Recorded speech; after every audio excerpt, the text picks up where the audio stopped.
In a small countryside village, where the hills like soft waves and the trees whispered secrets to the wind, there lived a curious boy named Zamatsu. He was 10 years old, with wild black hair, a pocket full of ideas, and a dream bigger than his house. Zamatsu wanted to build a treehouse. Not just any treehouse, he dreamed of one with windows that opened to the stars, a ladder made of old ropes, and a flag that flapped like a dragon's wing. A place where stories came alive and adventures could begin. But there was just one problem. He didn't know how. Every day after school, Zamatsu would sit under a large Zelkova tree at the edge of the village. It had strong branches and thick leaves, the perfect tree, he believed. He sketched designs in his notebook. Trapdoors, hammocks, even a pulley to lift up snacks. But when he asked the grown-ups, they only smiled. "Tree houses are for builders," said the carpenter. "You'll fall and break your arm," said his aunt. "Too high, too risky," said his grandfather. Still, Zamatsu didn't give up.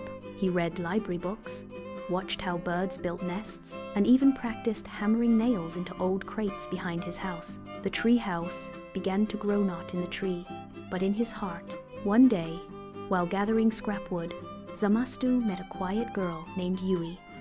She had a wooden leg and carried a backpack full of string, buttons, and tools. "What are you building?" she asked.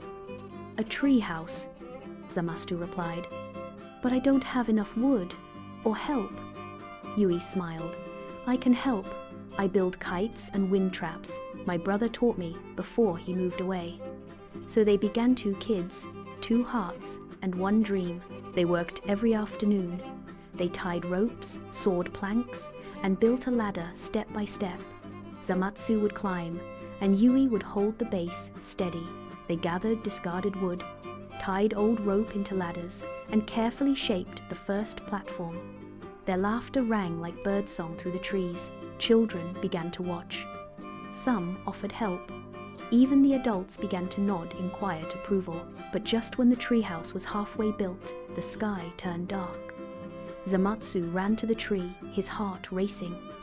Yui was already there, trying to cover the planks with an old tarp. The wind is too strong, the branches groaned, the ropes whipped and snapped. One of the half-built walls fell with a crash, and the canvas roof tore in 2. "We'll lose everything," Zamatsu cried, rain soaking his face. Yui grabbed his hand. "Then we'll build it again. Better." By morning, the storm was gone, but the damage was clear.